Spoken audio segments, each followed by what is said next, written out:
Thank you for having me. Do you guys like the Chicago Java user group? Because apparently they don't like you. They took me out last night with the intention of getting me very drunk so I'd be completely hungover for today and wouldn't be able to do the presentation.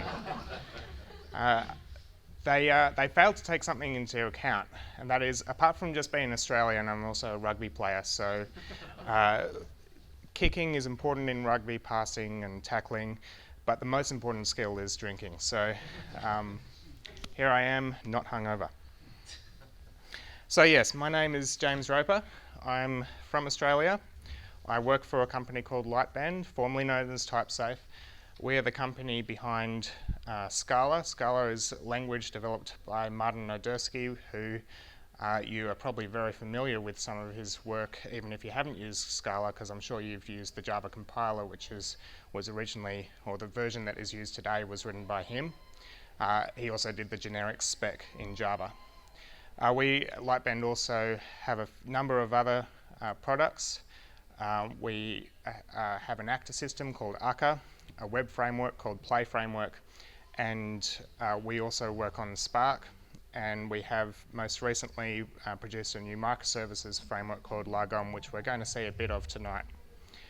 Now, of course, Scala is very important to us, but Java is just as important, which is why I'm here this evening talking at a Java user group.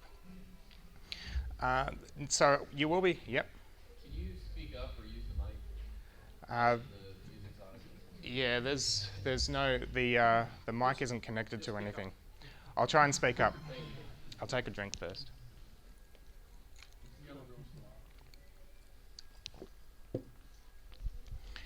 So the stuff that you're going to learn today, although you will see it used in Lagom, and you'll see it'll be a really good introduction to Lagom. It's not specific to Lagom or even Java. We'll be learning more about architectural practices today. So, rethinking REST in a microservices world. First thing we're going to look at is what is asynchronous communication. We're going to compare asynchronous and synchronous architectures with each other, and finally we're going to get practical and look at what implementing an asynchronous architecture looks like in practice. So asynchronous communication. Now, asynchronous communication could be very broadly defined, but I have a fairly specific meaning for it. I don't mean asynchronous I/O. So asynchronous I/O is good. The Lagom is fundamentally asynchronous in the way it does I/O, as are most of the things that we do at Lightbend, but it's not what this presentation is about.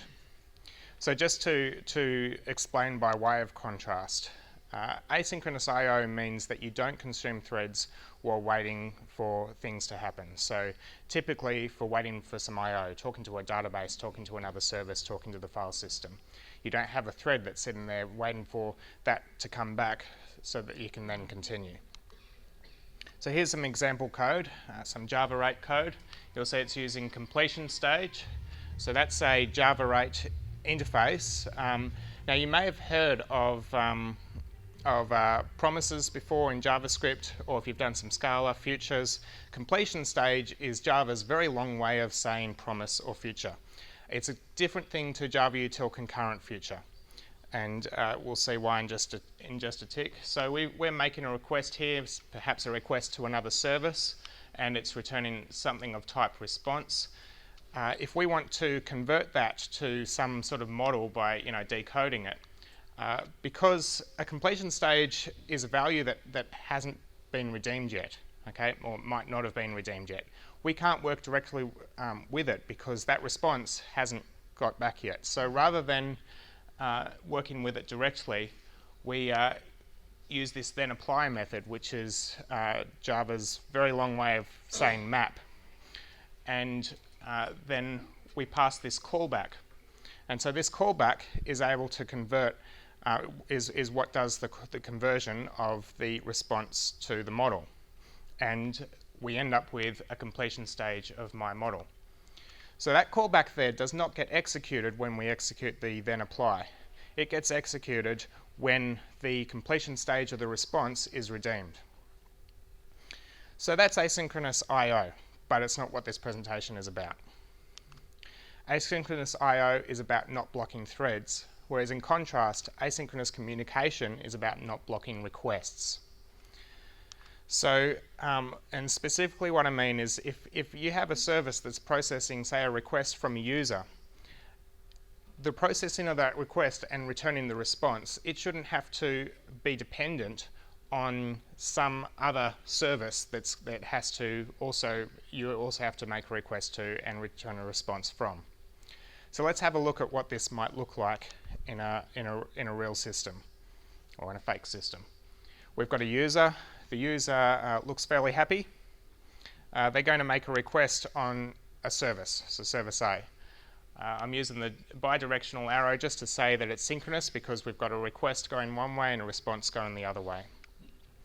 So let's say service A, it doesn't know everything it needs to know to handle this request. It actually has to make a request to another service, service B. Okay, so that service B might also not know everything it needs to know and has to make a request to another service, C, D. A might also have to call multiple services, so it makes a request to E, and E might also have a dependency on D. And so as long as all these things are up and running, the user's going to make the request. Hopefully they're all fast, and within a few milliseconds, the user will get their response back out of A.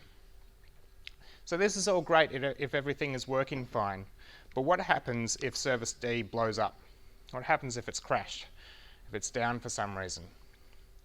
Well, service C and service E, they're still running, okay? You can still talk to them. There's nothing wrong with them. So they shouldn't be affected, right? Except for one thing. We know that in order for them to fulfill the requests that are coming in, they need to make a call on service D. So even though they are running, the requests that go in are still going to return an error. So they're as good as blown up as well. And similarly, service B and A, they're as good as gone now. And so the user, just because one service right at the back of the chain was down, the user gets a failed response and is not happy. So with synchronous communication, failure bubbles back up the synchronous communication pathways. So we have some synchronous communication that goes from the user through a chain of systems. When there's failure, it's going to bubble back up the other way to the user. Another thing is that slow response times also bubble back up. Let's say that service C was slow in processing its requests. Maybe its database was overloaded. Even though service A and service B and every other service there are responding fine, service A is only able to respond as fast as the slowest one. So as a slow response from any of them, one overloaded system causes the entire system to appear to be overloaded.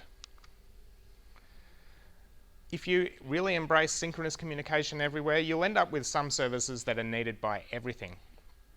A common example of this is, for example, something that's needed for authorization. Imagine a social network and you have a friend service, and to check if a user is allowed to view a particular post, they have to be friends with them, or if they're allowed to like it, they have to be friends, comment on it, they have to be friends. Every single action that happens in this system has to check whether the user is friends with them in order to do the authorization. So every single service is going to be going to the friend service, and if this is using synchronous communication, then that service now needs to be up for anything to happen in the system. It also means that service is a bottleneck to load. So the system can only handle as much load as that service can handle, and particularly if everything is using it, that service is probably usually going to be the first thing that goes down when a spike in load comes. And as I said, it's the single point of failure in the system. And if your architecture really has synchronous communication everywhere, essentially what you end up with is the whole system needs to be up in order to serve any request. Okay, and so let's say if you've created a microservices architecture, because it's microservices, you've got your isolation in terms of, this code is separate from this code. Maybe they're able to use different technologies to build them. Maybe they're able to have teams isolated from each other. But from an architectural perspective, the system is just behaving like a monolith. You've basically, from a technical perspective, just added all the complexity of having many services that you need to run, all the complexity of having RPC protocols, the serialization, deserialization, the performance that entails, and you've got a system that still behaves just like a monolith. So in contrast, how does asynchronous communication help here? So we've got our user. User needs to make a request on service A. But in this case, if we're using asynchronous communication, the user will just get the response from A, and that's all that's needed. But hang on, didn't we say that service A needed some data from some other services? How does it get that data in order to serve the user's request? Well, perhaps we have service D over here, and some event happens on it. And so it will push that event to the services that need the data, services C and E. And they'll process that, and they'll push their events on, and eventually those events will get to service A. And so this means now if service D goes down, well, it's just pushing events. None of the other services need it to actually be up in order to receive the events, in order to be able to do what they're supposed to do. So services C and E are still up, B is still up, and A is ultimately still able to respond to requests. So when we're using asynchronous communication, we have a situation where failure stops at the failed component. It doesn't. Yep. Aren't you making a big assumption here that only data is needed that you can replicate over? We'll address that in the presentation. I have a quick question. Yep. That asynchronous example that you gave, yep. Is that saying that things are being persisted immediately to the other nodes? Perhaps. Okay, not necessarily. We'll address it in the presentation. All right. So we have, with asynchronous communication, failure stops at the failed component. We don't have that bubbling back up of failure. Slow response times also stop at the slow component. So if service C was slow in responding in handling the events pushed by D, that's not going to impact how long it takes A to respond to a request. We remove bottlenecks and single points of failure. Okay, so we saw even though everything's depending on things coming out of D, it doesn't make everything unable to respond to things. Of course, consistency may lag. If one of the services in the middle of the chain goes down, then those events aren't going to get through and service A isn't going to have the data. But we can be eventually consistent, and we're going to spend a lot of time looking at this later on in the presentation. And the key thing to note here with asynchronous communication is that our components are isolated. And this is really what we're trying to do when we use microservices is to isolate our components so that they're able to evolve independently, so that they're able to perform independently, be scaled independently. So what does this have to do with REST? Okay, the title of this talk is Rethinking REST, and I've talked about asynchronous and synchronous communication. So REST, and when I say REST, I'm meaning HTTP typically with JSON. Most people here probably when I say REST would be thinking HTTP with JSON. There are some people that say REST is a much broader topic, but as far as how the industry uses REST, it is 99% of the time HTTP with JSON. So REST is a synchronous messaging protocol. Okay, it's implemented on top of HTTP. You have an HTTP request from the client, and the server sends a response. That's a synchronous messaging protocol. REST, HTTP can be used for asynchronous messaging. Okay, so any synchronous messaging protocol can be used for asynchronous messaging. In fact, HTTP actually has a semantic response built into it for this particular use case. It's the 204 no content response. So you make a request, and if the server doesn't have anything to send back to you because it's an asynchronous message that you're sending, it can say 204 no content. I don't have anything to say. I've just accepted your message and that's all. It's not really the problem. And I do need to make this clear. REST is not a bad thing. I don't want to read any people tweeting or another person saying REST is a bad thing and they throwing the baby out with the bathwater.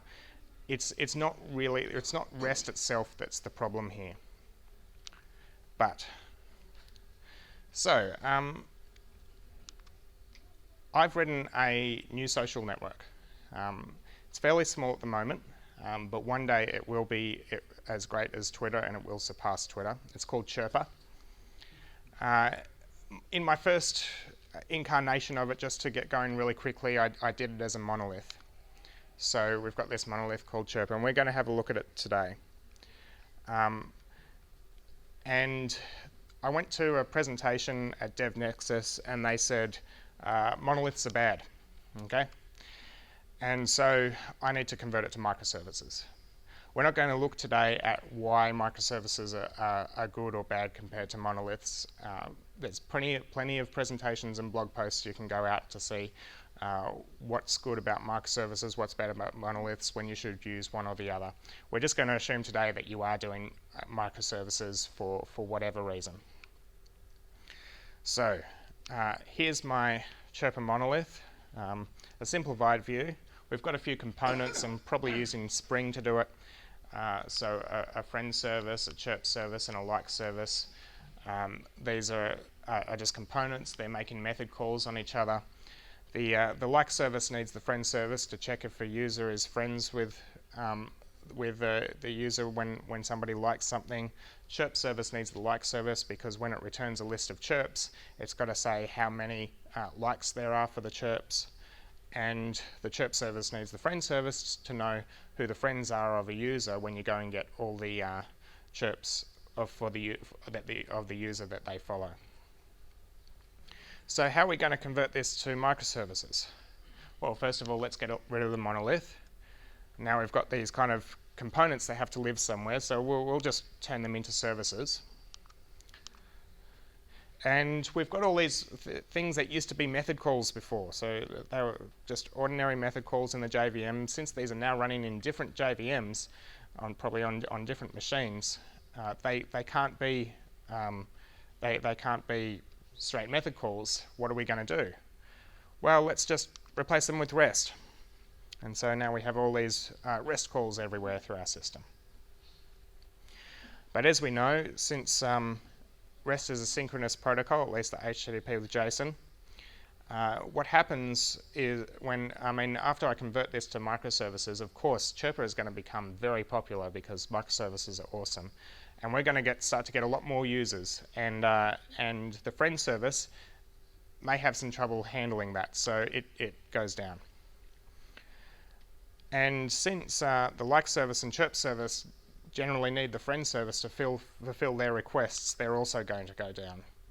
And so essentially, as soon as as my system gets any load and the friend service goes down, the whole system goes down. The user isn't happy, and the user goes down too because they can't access their social network. So when moving from a monolith to microservices, the problem is it's not REST. The problem is that REST is our go-to. Okay, we have this approach of, well, let's just replace all the method calls with REST calls. And there are many cases where I've seen this, and you may have seen this yourself happen, where people just design their microservice system where they assume that all their microservices are what used to be, say, a Spring component, and they can just call each other with REST and it would all work. So when we move to microservices, we need to make sure that we don't just do a one-to-one service interface replacement. Microservices isn't just about putting these boundaries between the code and running things on different systems. we need to rethink our architecture. We need to embrace an asynchronous architecture if we're going to get the benefits that microservices promise. So what does this look like in practice? Now, moving from a synchronous to an asynchronous architecture is a huge topic. There are many patterns, many problems that need to be addressed, many different ways to solve them. And as two people have already raised questions about, well, does that mean that all the data has to be stored everywhere and replicated everywhere? And in some cases, you may replicate some data. In other cases, there are other approaches that you would take. I can't possibly cover the whole topic of how to move from purely synchronous communication to mostly asynchronous. But I'm just going to look at two approaches today. So the first approach that I'm going to look at is to denormalize and push data. And the second approach that I'm going to look at is communicate through the client, which isn't really an asynchronous communication. You could probably explain it some way that it was asynchronous, but it's more about avoiding the synchronous communication. So denormalize and push. Many of you, or most of you, probably will know what database normalization is. There's a number of properties that a normalized database or just a normalized conceptual data set will have. One of them being that each piece of data will only appear once throughout the system. And another one, for example, being that you'll have references between data that are enforced. With denormalize and push, services will store all the data that they need. And what this might mean is that they'll be duplicating data that is actually owned by other services. So they'll be denormalizing it, and any references from that data may become out of sync. That data could get out of sync, and consequently consistency does need to be addressed. So one approach, there are many approaches again to addressing consistency in a distributed system. One approach that we're going to look at today is at least once messaging and idempotency. And we're going to look at a way to implement that yourself without any tools. But I'm also going to talk about a much easier way with lots less code. So let's have a look at one particular place in our Chirper microservices system that I've got, where we've got some synchronous communication that we want to get rid of. So we've got the like service. There's a user, and they're going to get their list of chirps. These just think of this as a conceptual thing. It's actually a WebSockets call in the implementation, but the user's getting their list of chirps. And the list of chirps has to have a summary of the likes, i.e. this many people liked it. So that can be displayed on the screen.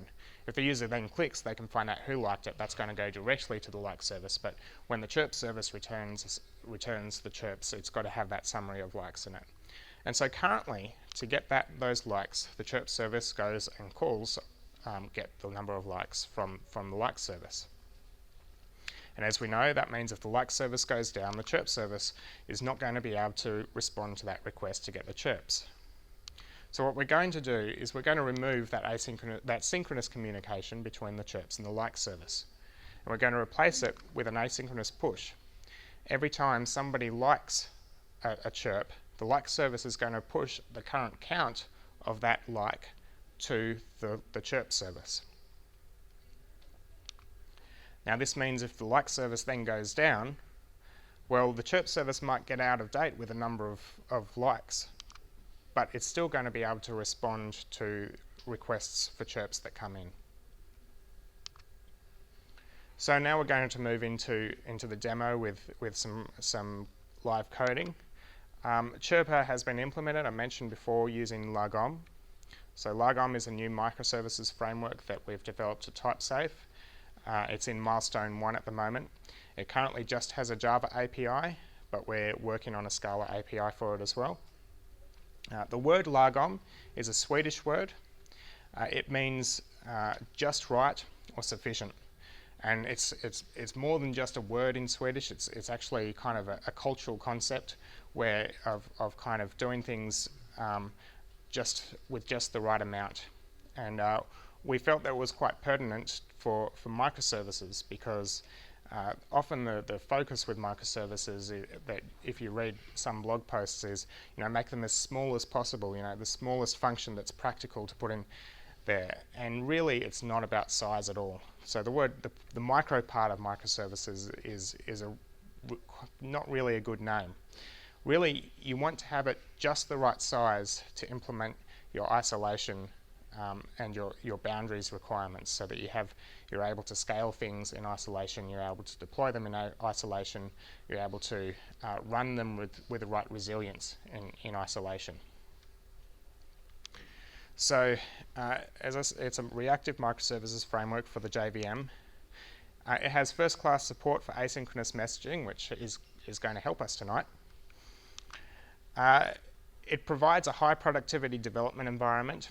Those of you who have used Play Framework would be familiar with when you make some changes, hit refresh in your browser, and the changes are immediately compiled and redeployed.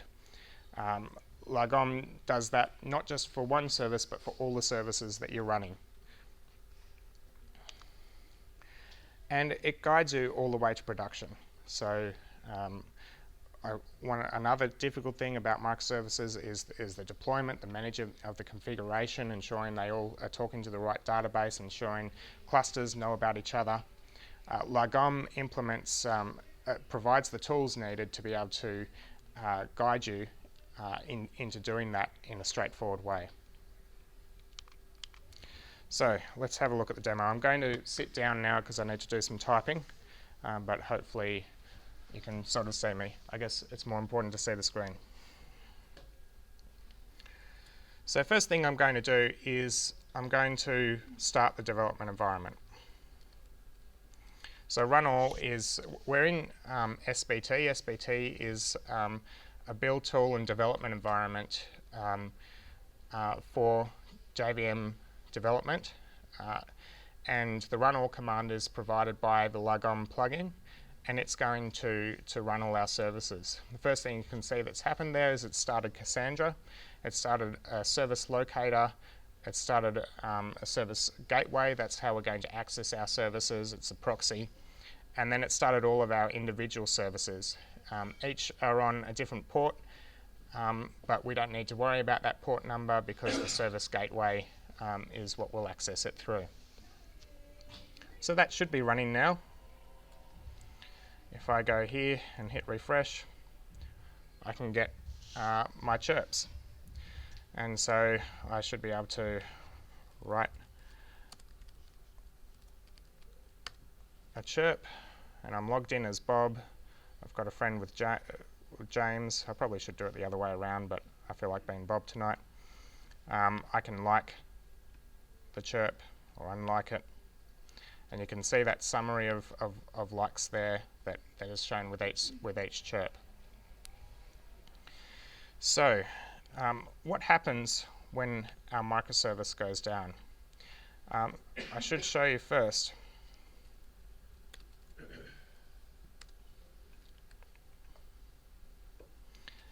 Now I'm not going to go into too much detail here, but what we have here is we've loaded the recent chirps from the database, and we've subscribed to the current chirps that are being produced. So this is using Akka streams, and we're concatenating them together. So as soon as a new chirp comes in from any of your friends, you'll see it on the screen. And then this is sent out back to the client using WebSockets. But with this source of chirps, we have this call here which maps each chirp to go and update the number of likes. Okay, and the update likes call there will go and do a get likes call on the like service. Passes in the chirp ID, and then when it gets the likers for the chirp, it updates the chirp to have the correct number of likes in there. And so that's how currently it's rendering those likes, or it's loading those likes. So what happens if somebody accidentally kills the service? Never put a kill switch in your configuration file. It's going to lead to a disaster. So like services is down. Actually, we can check that. So we can see it reloaded, and now there's transport exceptions. Something saying, actually it hasn't finished reloading there, but if we refresh again, we should see it. We can see it's getting this killed message because the like service is now down. But not only is the like service down, we can't see any of our chirps as well. So because the like service went down, the chirp service, which is still running fine, is unable to respond. So let's look at fixing this. So as I mentioned before, there is a simple way to do this, and that would be to use a message broker such as Apache Kafka. Something that gives at least once messaging. I'm not going to use Apache Kafka today, partly because in the early stages of Logom we haven't implemented really nice integration with it. It's still possible to use. But the other reason is because I want to demonstrate how at least once messaging actually works in practice. And this pretty much what we implement today will be a simplified model for exactly how Apache Kafka works. So I've already coded a little bit here. I've created this the definition for this endpoint called counts on the like service. And this is what a Logom service call, or what a Logom service looks like. You define a service descriptor. It's an interface. It has some metadata associated which says how everything's addressed, and it has the individual calls that you can both invoke with a client and implement with a server. So a service call has 3 parameters. One is an ID. This is anything that gets extracted from the URI. In this case, we're passing in a UUID, and that's going to be an event offset. And I'll explain more about that later. Then there's no request message, and then the response message is actually going to be a stream of these likes objects.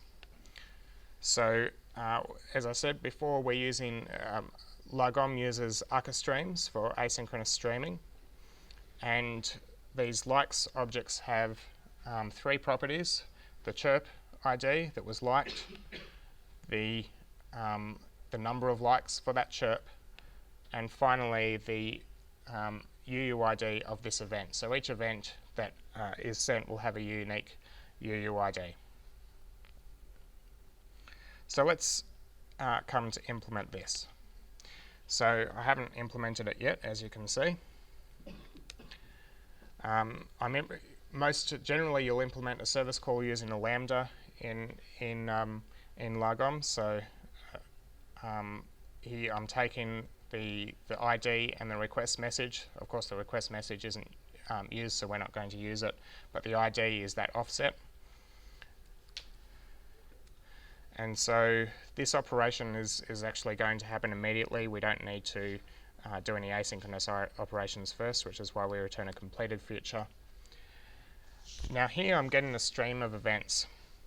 So the default way to do persistence in Logom is using event sourcing. With event sourcing, rather than storing the current state of the system, you just store all the events that contribute to the current state.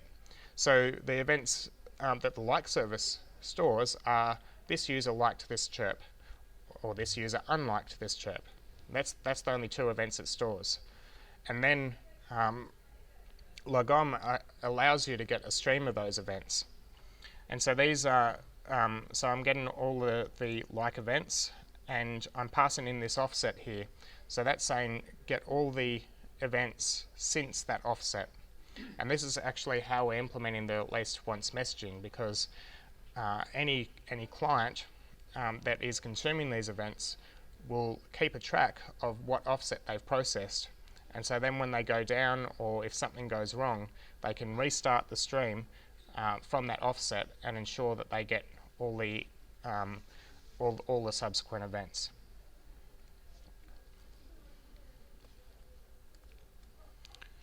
Okay, so with all these events, I'm going to do a transformation on them. As I said, the events are just like a user liked this chirp.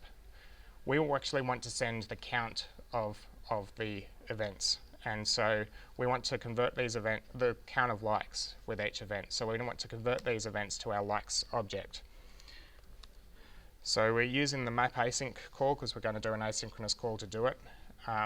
The 2 just means do maximum of 2 of these maps at the same time. There's no reason why it has to be 2 or 1 or 10. I've just chosen 2. And then given the event, we'll go and get the like entity, which is essentially all the likers for a given chirp for that event. So the event itself is actually a pair of the event and the ID of the event. So we're getting event.first.chirp ID. We'll get the entity for that chirp. We're going to ask it for the likes. And then once we get the answer, using that then apply, we convert the likers site. We create our new likes message, which has the chirp ID, the number of likers, and then that second part of the pair, which is the event ID. So our like service endpoint is now done. In the chirp service, I've already done some preparation as far as how this is handled in the database. So in my chirps table, this is by the way using Cassandra. I have a likes field already, and I've got this update chirps likes method that will take the likes from the likes service.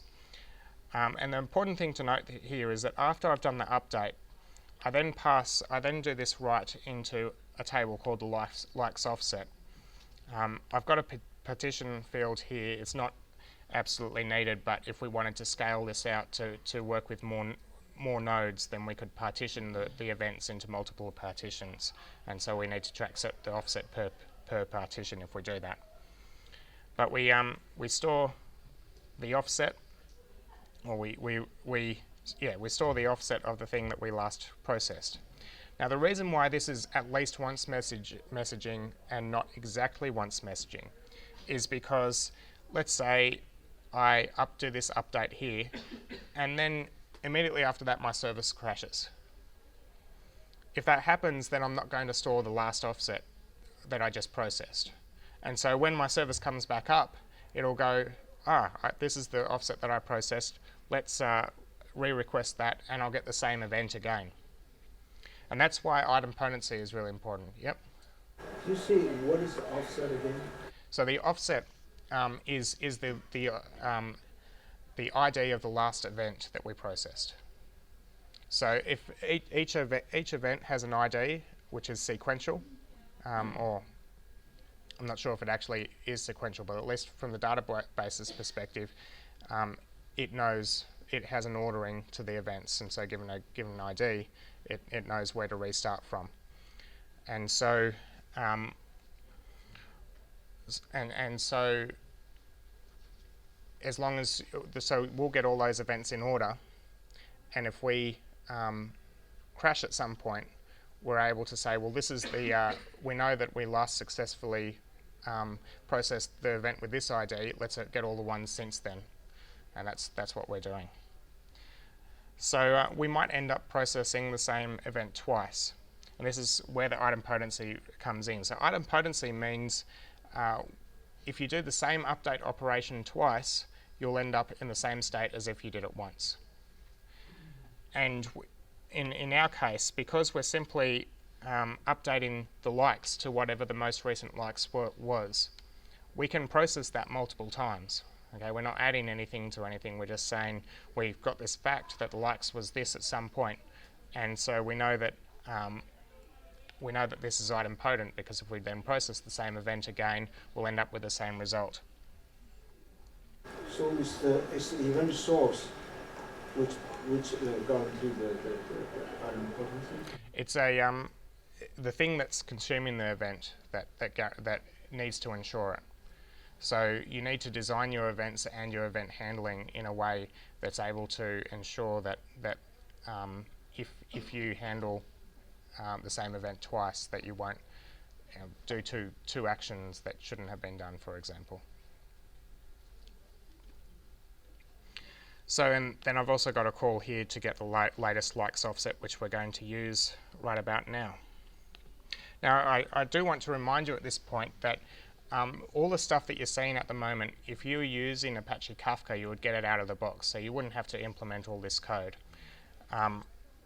But I do think it's important to not view a message broker as this magic thing that just ensures that your messages get there and not really understand how it works. What we're seeing today is exactly how it's not using Cassandra, but it's exactly how Kafka works under the covers. So in order to win, our chirp service now needs to subscribe to this count, to this stream of counts, and we're going to do that using the Nucker actor. And what we're going to do is the actor is going to, when it starts, set up that stream and start processing it. And when the stream finishes, or if the stream terminates for any reason with a failure, or if anything goes wrong when setting it up, the actor is just going to crash. If you've done actors before, you'll know that actors work in a supervision hierarchy, and generally when something goes wrong, the best thing for an actor to do is crash and let its supervisor handle that.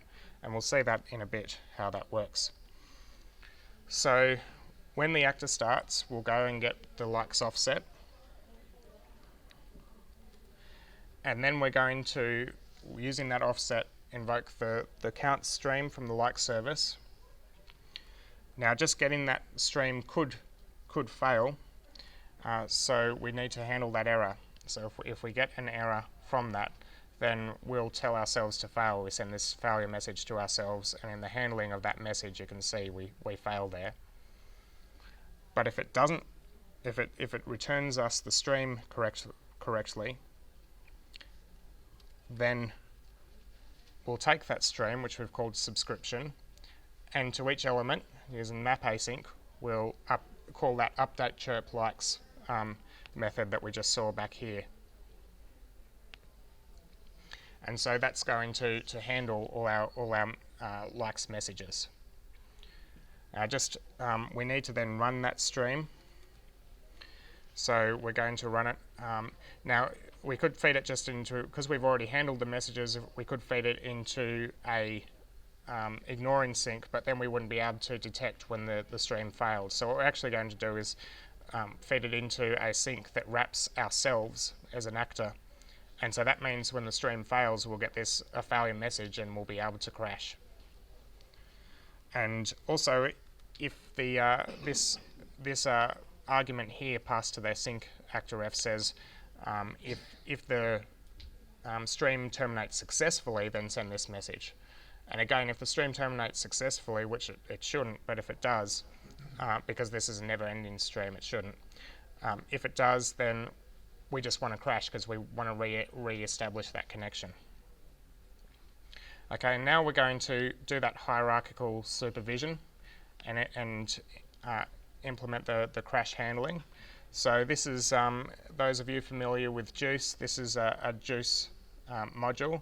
Logom uses Juice.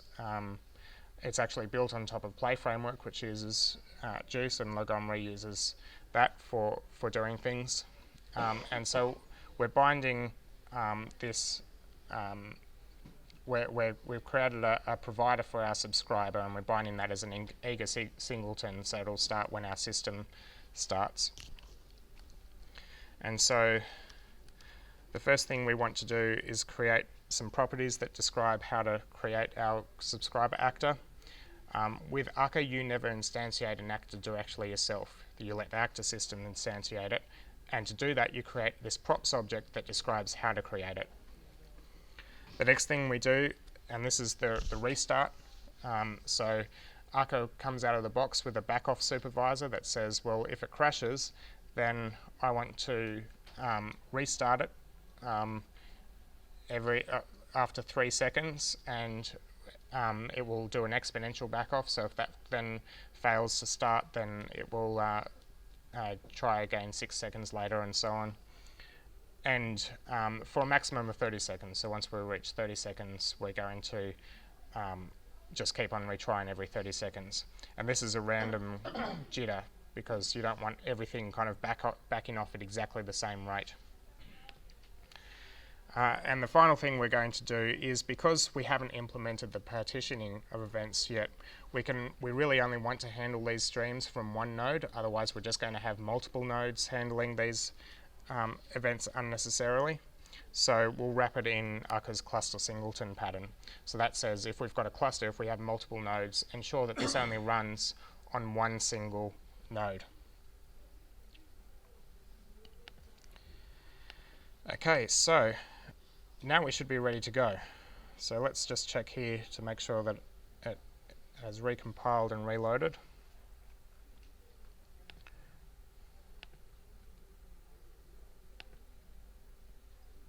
And give it some time to start up. So now we can see that things seem to be working. Add a new chirp, and I'll try liking it. Now here's an interesting thing. When I hit refresh, it says, it does say 1 likes.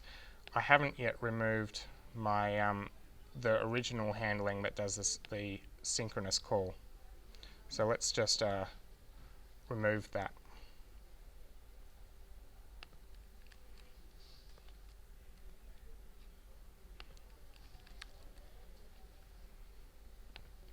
Ensure that that reloads.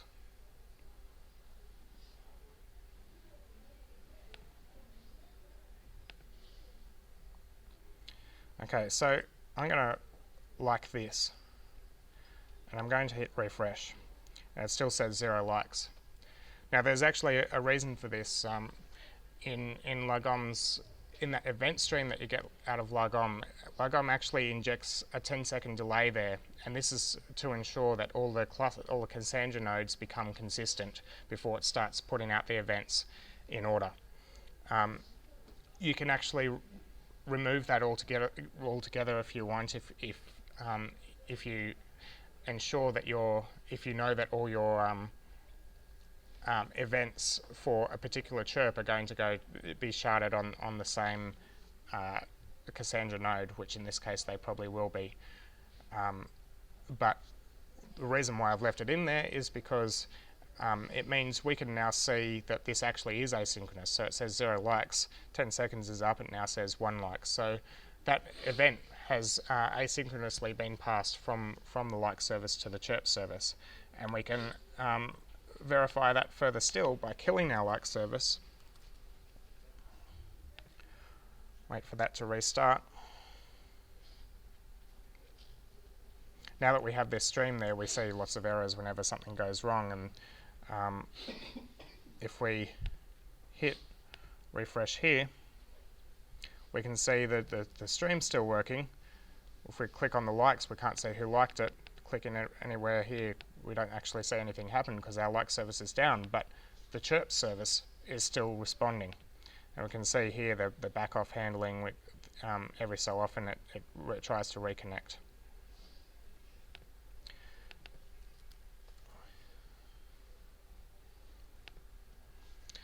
So now we've had a look at just how you can use this denormalize and push approach to using asynchronous communication to replace a synchronous service call. It is a fairly simple example, and like I said, this is not the one approach that you have to use everywhere. Some places it will not be appropriate to use that approach. In some places you'll have to do other things, and I couldn't possibly cover everything that you should do in one presentation. But you can see an example here of how you can remove synchronous communication and still maintain a strong level of consistency. Yep. So if you added a new chirp, would Yep. that create a new actor? With the event sourcing and the likes, yes and no. When you like it, so the like service doesn't really know when you've added a chirp or not, at least not currently. Maybe if we wanted to implement chirp deletion and have that propagate to the like service, it will have to know. But the like service will create a like entity when the first person likes a chirp. And yes, that would create a new actor. The way event sourcing is implemented in UCA is when an entity is accessed, it will bring up an actor to handle that.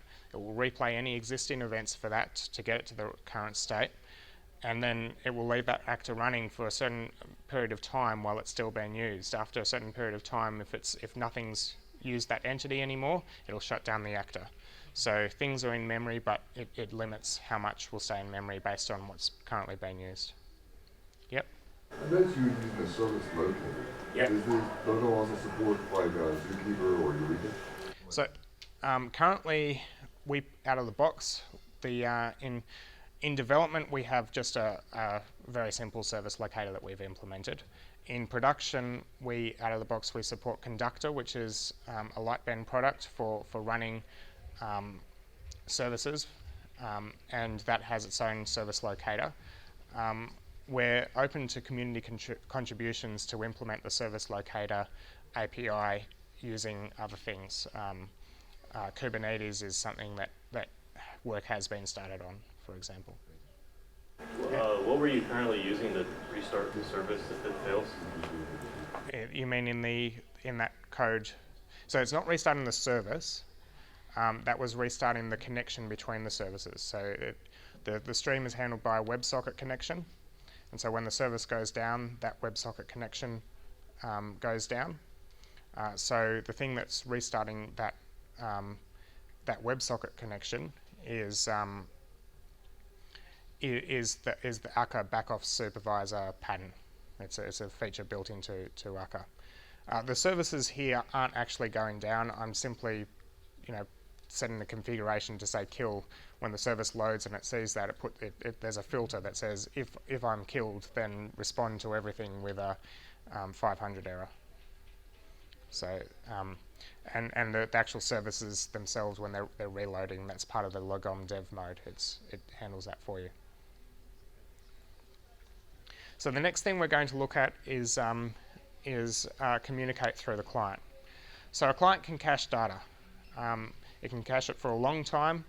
For example, a mobile device might store a lot of data that gets cached for days or even weeks, but they can also cache things for a short time. 10 seconds can be enough to eliminate jitters out of your system and to drastically reduce the load on your system. Browsers can also store things obviously for a short time just in JavaScript, or for a long time with local storage.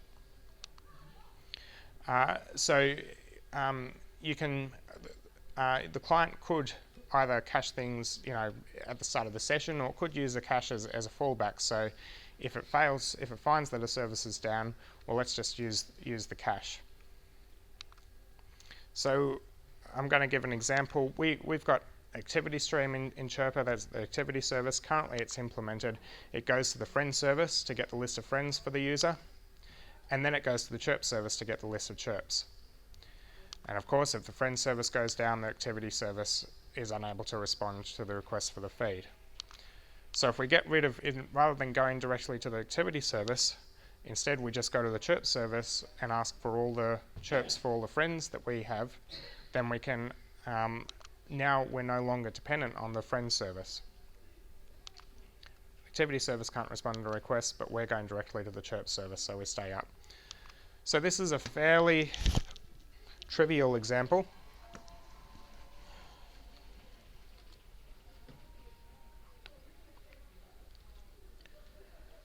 if we kill our friend service here, just make sure that's reloaded. Yep, it has. So currently my feed has gone down. I can't load it.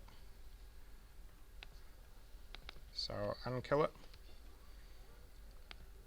And this is I've used React to implement the user interface here.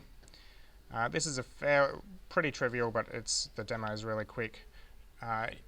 You can see we've got this create stream goes and creates a WebSocket that deserializes all the chirps.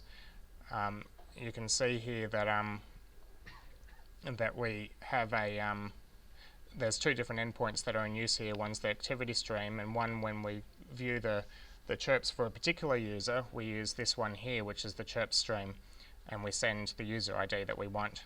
We'll create another function that allows us to get a whole list of user IDs.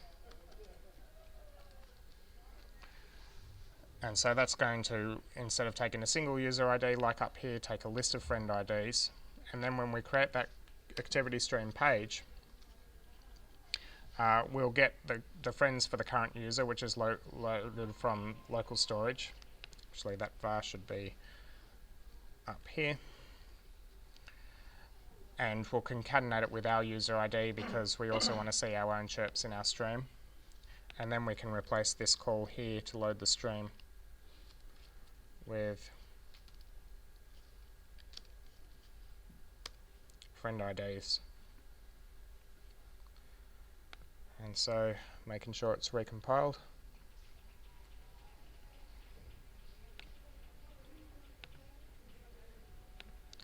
Let's say React.js compiling anywhere. There we go. Try that again. We've actually been logged out. So everything's working now, and we'll try killing it again. Wait for that to reload. And now it's still working. We can actually see that the friend service isn't working because it's unable to load the username, the names for the usernames, but at least we can still load the chirps. So this was a pretty trivial demo of communicating through the client there, but I now want to talk about a more complex one that involves a lot more mechanics to implement, but actually works really well. I used to work for a social network called VZ, which was a German social network. At its peak, it had 12 million active users until Facebook came along and stole them all. We communicated authorization through the client. Now, how can you do that? Okay, the client is the thing that you're kind of trying to protect your service from, because the client comes from the outside world. It's untrusted. If you send the authorization, you tell the client, yeah, you're authorized to do this. What if the client lies? Well, the answer is to use signed tokens or authorization tokens, specifically signed ones, and a really great, there's a great standard for doing this called JSON Web Tokens. And the idea is you have this JSON structure which has some data in it, and then there's also a signature, and you can use that, the service that produced the JSON will sign it, and then you can use that signature to verify that this data that you have in the JSON was produced from this server.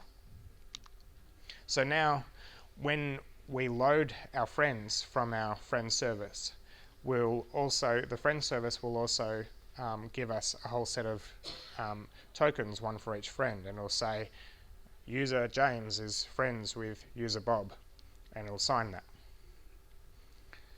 Okay, so then when we go and do an action, like let's say I go and load chirps from something, or I go and like a chirp, I send that token with my action.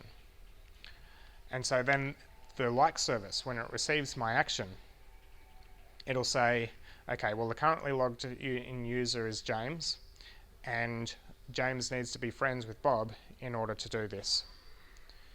And so then the like service, then it'll look at the token, and it will first verify, okay, this signature matches, so I know that this token came from the friend service, and it'll say the friend service is saying that James is friends with Bob, and that's what I need, so I'm going to let it happen.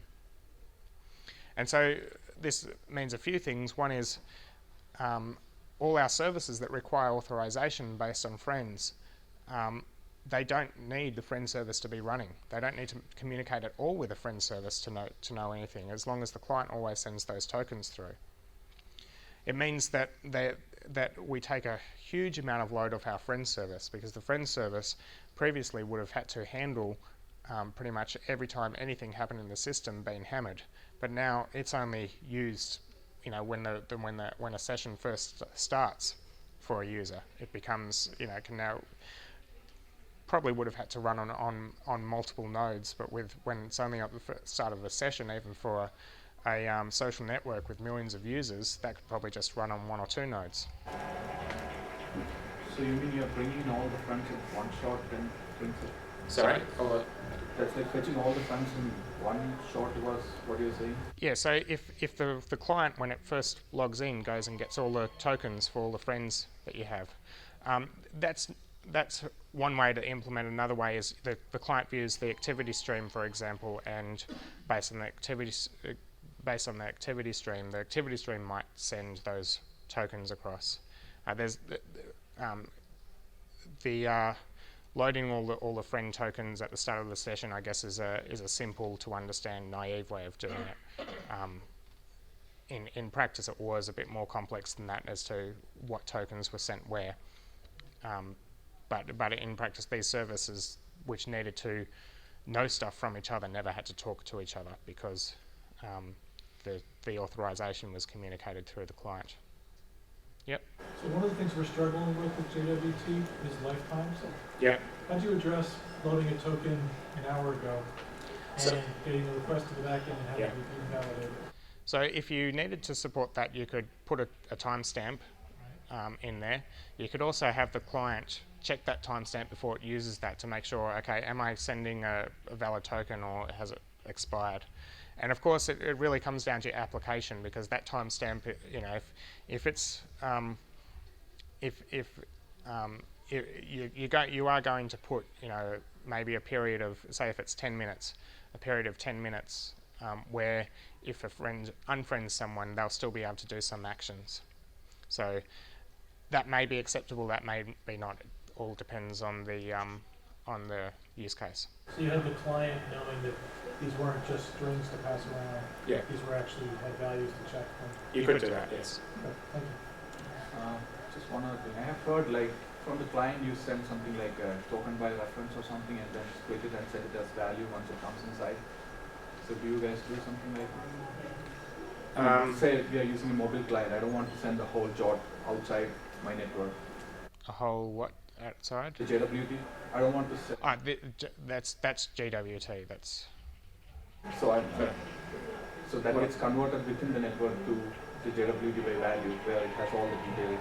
But when it goes out to my client for any subsequent call, it becomes like JWT by reference or something like. I just read about that thing. So do you? Sorry, I'm not sure. I mean, the tokens that I'm talking about using here would just be a few fields. If a friend authorization token is just this friend is friends with that, this user ID is friends with that user ID, and here's a timestamp. And so it's a really small thing to send out. So renting time, but that's for your first call. Say your client has to make a second call. What do you do? Again, you load the same things from the client, because it's almost stateless for the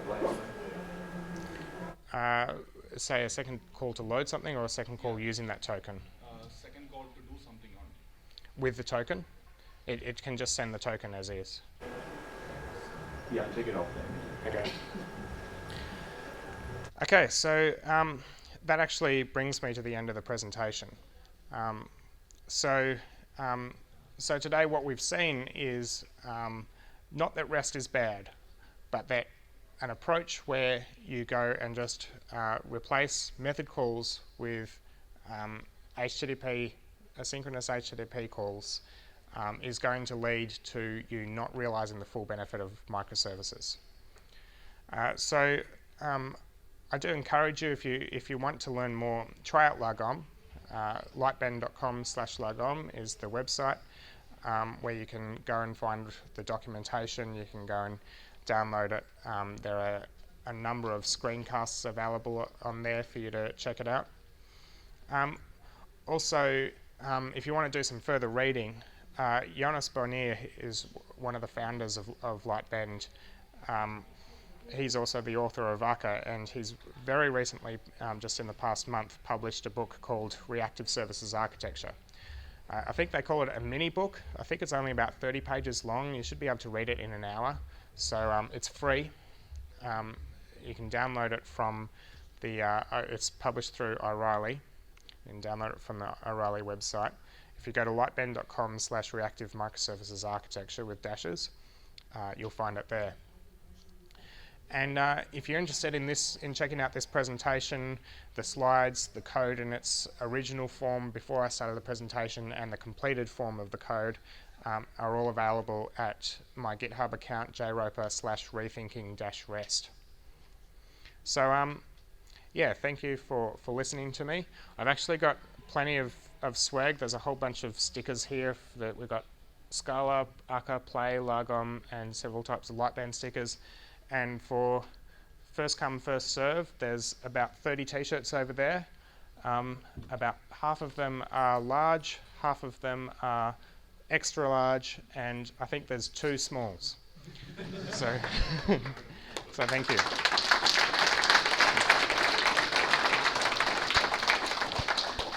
Questions? Yeah. So, in your example, basically you're implying that the rests, because they would block or that they didn't respond in time, was the reason you changed architecture. Yeah. Can you contrast that to using a circuit breaker? Yep. So just firstly, Lagom comes out of the box with circuit breakers, and they're configurable, and they also produce metrics that you can consume in a monitoring system. So circuit breakers are another way to achieve resilience. Circuit breakers won't, if an action requires the other service, the data from the other service to complete, a circuit breaker is not going to help you. A circuit breaker is just going to stop you from hammering that service. Usually, you might put some graceful handling in the circuit breaker, so when the circuit breaker trips, you go and do something else that probably isn't exactly what needs to be done, but is a good substitute. But there's not always a case where you can do that. I mean, if you want to get the number of likes, you could go to a random number generator and just pretend that there were 20 likes, but that's, or what you would really do is just return 0 likes. In that case, what the circuit breaker does is it does protect your like service from, when it's already in a bad state, being overloaded. But it doesn't really help your chirp service to be able to get those likes. Yep. When are you going to go for an RC release? Of Lagom? Yeah. Right now, so the reason why we haven't released a general availability release is the product is fairly stable from technical perspective. The APIs, we still want to get a bit more feedback from people before we commit to them. So as soon as we release a 1.0, we want to commit to those APIs for at least 6 months, and we don't want to do any major breakages after that. So we're still in the milestone phase because we want to be able to change things a fair bit if the need arises. Yep. Do you know when you expect the Scala version before Lagom? So GitHub/Lagom/Lagom/issues/1 is at a Scala API. That issue was created by me, so it's not just somebody in the community being snarky. It is our first priority as far as new features are concerned. So our first priority, is getting the GA for the Java API out. We want to get a 1.0 out. But then the first new feature will be the Scala API, and we are in fact already working on it. When will it be done? I don't know. It'll definitely be done within 6 months, but hopefully much sooner. Yep. Are they related engineering? Lagom and Spring Boot. I'd say in some ways they're competing. In some ways they're competing. Spring Boot plus a combination of a large number of other Spring technologies, Spring Cloud and things like that, gives you a similar stack to Lagom. It doesn't have the same emphasis on asynchronous that Lagom has. It pushes you very strongly to kind of do things the same way that you've always done them, which is not always appropriate for microservices. Spring has Spring reactives and all the strings that you can use, right? Yep. So Yeah, I mean, you can be successful. Facebook is successful with PHP. One of the reasons why, in fact, the reason why we wrote Lagom is we found Lightbend already provided all the stuff to do microservices and to do reactive microservices with asynchronous communication with Play and Akka, and so that was already there. But what we found is that people were saying, well, how do we do it? I mean, just because we've got the tools to be able to do it doesn't mean that we know how to do it. So Lagom is actually an incredibly opinionated framework. It intentionally constrains you in what you can do, or at least tries to. I mean, it's still on top of Play. You can use any Play extension and stuff like that. But as far as the documentation says, you should do things this way, and the APIs that it provide when you're using them are quite restrictive, because we really want to guide people in how to do the right thing, which you won't find that so much, say, using Spring. Yeah. So you said Lagom is built on Play? Yes. Is this the reason why some of the library, like for the REST APIs using Play versus using other libraries from like HTTP? The fact that it's built on Play is actually quite opaque. Like, you don't see the Play APIs at all. So generally you don't see the Play APIs. So the implementation of the REST client and server, you're not touching any Play APIs. It could be implemented in anything really. And Okay, but you choosing Play because it just I mean, I'm the lead developer of Play. Yeah. So, I mean, we wrote Lagom in 3 months, and of course I'm going to choose something that both I'm familiar with and have complete control over. okay. Do you want to go? Do you think microservices architecture is under service-oriented architecture? There's a paper written by a woman who I can't remember her name now, that's kind of the original service-oriented architecture paper, and the way that she describes service-oriented architecture would apply very well to microservices done right. And however, where that was then taken and the way that people then implemented their service-oriented architectures wasn't the right direction. So yes, at a conceptual level, microservices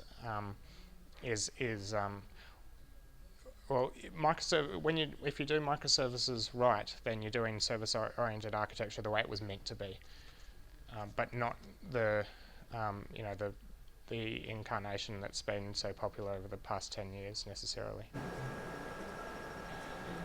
Yeah. So you talked about, or you showed us an example of how if data consistency is not paramount, that you can Yep. have the asynchronous architecture and resilience. Yep. In the case where it is more important, I know you can't give examples on all of those things, but is there? There are some principles, and I would recommend reading the Jonas's book, because it does address this in more detail. But yes, there are situations where you need to be strongly consistent or to have perfect consistency. The first thing to look at there is, can I capture that consistency in a single service? Because although usually there are certain functions that require that consistency, the whole system is not necessarily going to need that consistent view. And so You're saying make the boundaries outside of Yes. what needs to be consistent. And- That's part of developing a strong asynchronous architecture. yes, that's right. Yeah. Okay. Yeah. What are the pros of the microservice architecture over versus something like a small ESP? I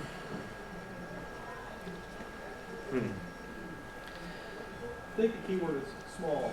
Yeah. Small ESP. Yep. Not You all want to answer? services are small, like we talked about earlier. It's a style of handling it where in typically with an ESP, it's flow-centric. You know, you start from the beginning and go through the end, and based on how you build your microservices, and even that way, I guess, with ESP, but a lot of times ESP, if you lose a module or node in the link, you're going to start buffering those messages.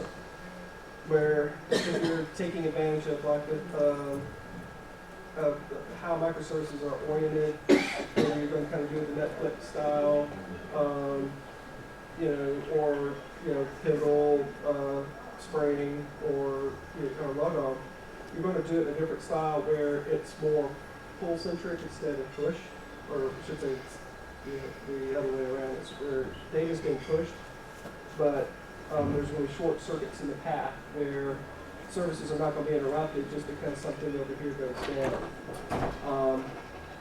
So ESBs have their place in the world, but I think there's a place where microservices are going to start eating into that. That's not going to kill them completely. Does that make sense? Yeah, it's Yeah. a different paradigm. It is, and I think what you have to do is when you're looking at your application, it's your, you have to look at whether I'm going to do an ESP or if I'm going to be using microservices, and look at the styles. Like in, you know, I think the best thing to look at is like a 12-factor deployment, and that's the basis of microservices.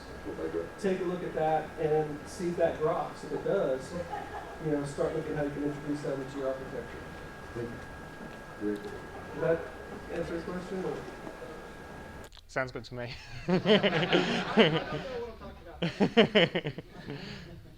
Yep.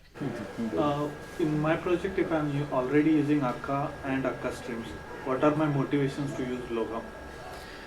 So if you're using Akka and Akka streams, and especially if you're doing it with microservices and you've got a system that works, you probably don't need Logam. Logam certainly does a lot of heavy lifting that you could probably take advantage of, but our focus really is in guiding users in how to do it. So if you already know how to do it, then it's not going to be as useful to you, and you might find it too constrained. I guess, I mean, are you using persistent actors at all? That is the next phase of implementation, because the problem currently we are facing is when we push messages to Akka actors, the Akka actors has internal queues, and once that gets full, it starts rejecting messages. And that's where our clients who are calling services are getting the failures. So we raised a ticket to TypeSafe. The response was to first move to persistence actor. So persistent actors, I actually implemented persistent actors are just I guess one step down from event sourcing, and you implement event sourcing on top of them. I implemented one for the first time a few days ago in a presentation. It was a presentation where all the code was already set out in a tutorial, and I was just copying it across. And then I'm explaining it as I go through, and I'm like, wow, this is so difficult. You've just got to know so much stuff. Like, you've got to know to handle this, you've got to know to handle that, you've got to know to set this up. The Logam persistence API, in contrast, everything's strongly typed, it makes it very clear you've got to define some command handlers here. They've got to produce some events, and then you have to define some event handlers to handle those. Whereas that's all implied stuff that you have to know from reading the documentation, and using the framework itself doesn't give you any indication that you've got to do that stuff. So I guess that's the difference, and so if you haven't done persistent actors before, then you might find Lagom to be of good value there. The area which we are exploring for using persistence actor, what persistent storage do we use? Consistency is the important. So Cassandra comes out of the box with Lagom. So the question is what persistent storage to use. Use persistence actor, then what persistent storage do we use? Yeah. So we're pushing Cassandra as the best one. It has emerged as being now as quite a mature product that's able to handle a lot of load, and it has a number of other advantages, such as running in the JVM, which means it's really easy to deploy in development, which is another reason why we chose it for Lagom. So Cassandra would be a great option. But I mean, if you already have say a PostgreSQL setup, then you could use the PostgreSQL storage. And I mean, PostgreSQL is possibly overkill for storing events, but that doesn't mean it doesn't do a good job of it. That is just duplicating what we are storing in our permanent storage. So. Yeah. So we talk about streams, right? So stream is nothing but you pass a request to the WebSockets, and how does it work beyond the REST if you wanted to use some kind of a queuing system like ActiveMQ or something like that? So something that Lagom doesn't support yet is message broker integration.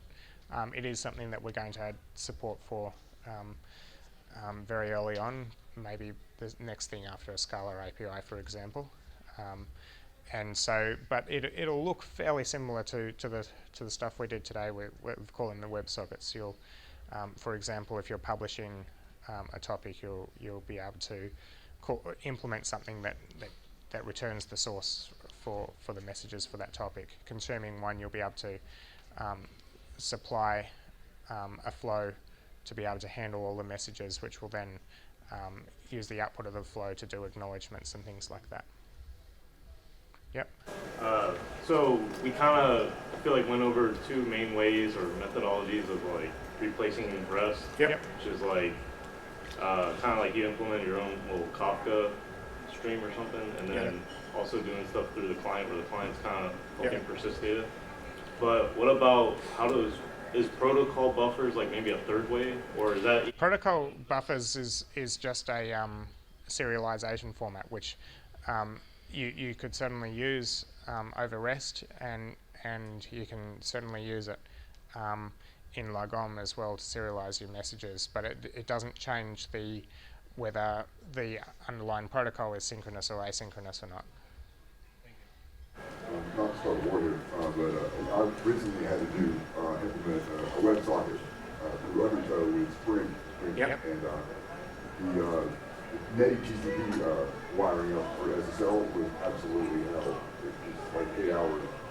You did it manually. And I had to have Rawson from the Spring team chime in on staff to help me do it. I had to go up to the interface change. Okay. Do you plan on supporting like soft protocols that you're discussing this morning? Sorry, plan on supporting? Like simple text oriented message protocol? There's no plans at the moment, though when we've implemented this stuff in Lagom, we've been careful to ensure that it's not specific to HTTP. So the HTTP concepts are there, but it doesn't have to be HTTP underneath, and we certainly in future we'll be looking at other protocols. On the topic of SSL, that's also a feature that we're going to add probably as a commercial feature, where you almost have to just click a box. If we can do it right, because we control enough of the stack, check a box and everything will use TLS with client certificates, use that for authentication. Essentially you be able to operate in a hostile network Right, I'm saying it's almost a prereq to have, TLS to upgrade HTTP2. Yeah. Yeah, and HTTP2 is also something that we're interested in support. I mean, I know Facebook are starting to use it internally everywhere. Yeah, I got to do it, but it took a lot of work. Yeah. Very well. Okay, if there are any other questions, one last question. Well, so we talked about the data consistency thing. Yep. Another gentleman had alluded to the issue of having other dependencies, just dependencies, dependent services, etc. Yep. I imagine that's handled the same way as far as defining where your boundaries are to exclude that. Is that discussed at all in this book? And quick part two is there any asynchronous architecture resource that you would recommend? I think it's discussed at a high level, maybe not the level of detail that you might be after. Resources, there is, I don't know if they published it. Two colleagues of mine, Roland Kuhn and Jamie Allen, published a book on reactive something. It's about how to use Akka essentially, or from an architectural point of view, and I think that would probably cover a lot of the stuff. It'll be specific to Akka, but I think it'll translate to other things as well. And that will be published on the website at some point? Well, I don't know if the book's been published yet or not. I don't know where they're up to. I think they're pretty close to publishing it, I think. Roland's actually recently left. He was the tech lead of Akka. He's recently left TypeSafe to join a startup. But I think his first task is to finish the book. Do you want to ask me afterwards? Yeah. So does it provide any metrics collections or health check kind of thing? So the Conductor, which is the commercial product that Lightbend has for running in production, provides monitoring integration. The integration at the moment is fairly limited, but the scope for what we're doing is quite large in the future. Okay, so don't forget t-shirts, stickers.